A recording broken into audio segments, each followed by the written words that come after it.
Sup flappers, welcome to another video, and today I'm going to shed some light on a certain mechanic. I mean, not mechanic, but like a certain myth essentially flying around. I'm going to call it a myth at this point because I don't believe it to be true, and I don't know who started talking about this. And almost everyone that I've spoken to who is, I don't know, somewhat respectable in the either speedrunning scene or just generally plays a lot of Ganyu, they've all came to the same conclusion I did. And for people who are watching and are curious, today we're going to be talking about MELT Ganyu, specifically how this team comp is meant to be played, the do's and don'ts. I mean, there's really no don'ts. And today we're going to be talking about something that a lot of people, especially in my comment section, has been saying. And I'm really concerned because from my testings and from all these other people that I've spoken to, I don't think this is true. And the myth is that during the DPS window, when you're playing MELT Ganyu, you shouldn't use her burst skill because her burst skill would end up melting the pyro applied by Xiangling and not Ganyu's charge attacks. And well, yeah, if you're thinking about like that on the surface level, you would be like, right, that's something obvious that you shouldn't do if you want to deal the maximum amount of damage possible, and you would be at an DPS loss if you were to use your burst while playing MELT Ganyu. And that's what I'm here to dispel for you guys today. And my Ganyu, I think it's perfect for doing this because she's at level 80 with an Amos bow and she's at Constellation 0. And this is very important because I don't know about you guys, but the higher you guys go in Ganyu's Constellation, essentially you will regain back that DPS quote-unquote loss because it just adds so much more to use her burst, right? Essentially, as you move into C4, it just becomes a no-brainer to drop her burst. It doesn't matter what you're playing her as, you have to use her burst. So perfect at C0. Right now, Ganyu running in the team with Ganyu, Xiangling, Bennett, Zhongli, and trust me, I spent hours running this. All right, I spent hours trying to figure this out. I was like, you know what, maybe they're right, maybe I've been playing it wrong this whole time, maybe the speedrunners are wrong, maybe these people are correct. And I tried my damnedest, believe me, I did, to make sure it works. And here are my results.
So after countless hours of testing this, I came to the conclusion that using Ganyu's burst will almost always get you a DPS gain, not loss. And I believe one of the biggest reason for this is that Xiangling is able to apply pyro fast enough alongside with Guoba to allow Ganyu to be able to time her shots better. And this is the same thing I've spoken to with speedrunners. It's like, well, yeah, if you're playing Ganyu MELT not optimally, then you are going to lose out a lot of damage to your burst. But if you're able to time it efficiently and understand how and when the pyro is applied by both Xiangling's burst skill and by Guoba, you are able to shoot with Ganyu's charge attack with enough accuracy to proc MELT with her charge attack more often than not. So I guess in layman terms, what people are saying essentially is just to get good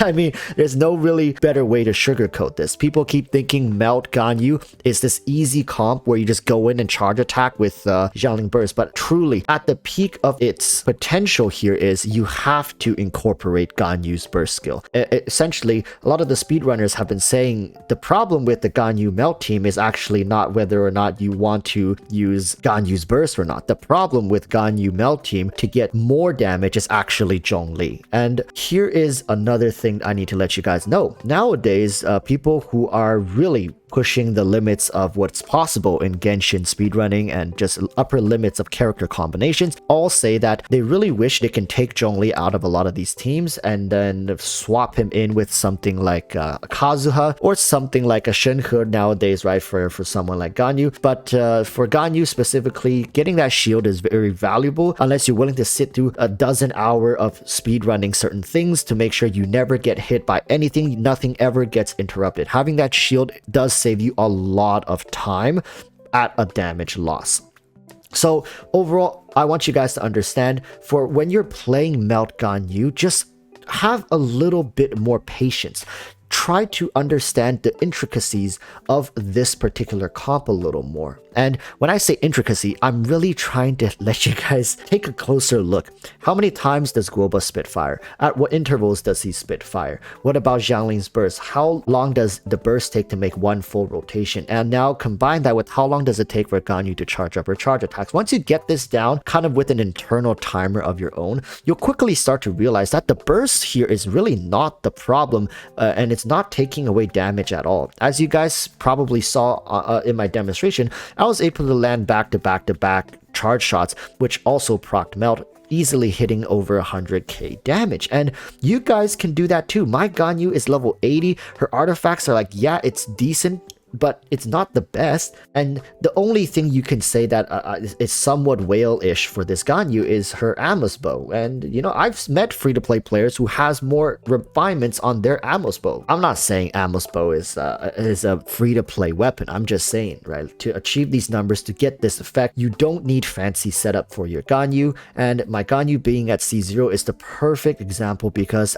even if I get a couple constellations, it's quickly going to skewer this test. And if at C0, using Ganyu's burst during her DPS window in a MELT Ganyu team, then with Constellation, it's just a no-brainer. It's only going to get better from here. And of course, at Constellation 6, you have to time it even better. You have to use your elemental skill prior to the pyro application and then use your charge shot afterwards. And let me tell you, this is probably one of the most precise comps you can currently play right now. It's so demanding. I'm not going to say it's as demanding as a Pokemon Kokomi team or like Pokokomon or something like that, but it's definitely up there when it comes to timing and precision. So for people who think MELT Ganyu is an easy comp, and as long as you don't use your burst skill, you're not going to have your burst steal that MELT reaction, really, it's time to level up your game. It's time to bring your MELT Ganyu to the next level. For anybody watching, for anybody curious, no, using your burst in a MELT Ganyu comp does not end up as a DPS loss as long as you are good at the game. If you're bad at the game, I'm sorry, yeah, probably should stay away from the burst skill, but do know that you're not fully realizing the potential of this comp, and there's a lot more you can work on to get better results. With that said, thank you guys for watching. I hope I have cleared the air here going forward. I am going to assume that everybody is running MELT Ganyu using her burst, because it does affect her artifact recommendation. And I first wanted to make this video a while back, but I never thought that enough people believed in this. But now I've seen my comment section, this is not true, people. Make sure to use your burst during MELT Ganyu and just time your charge shots better. All right, like, subscribe. Thank you guys for watching. I'll see you guys in the next video, and until then, urge you all to stay safe and peace.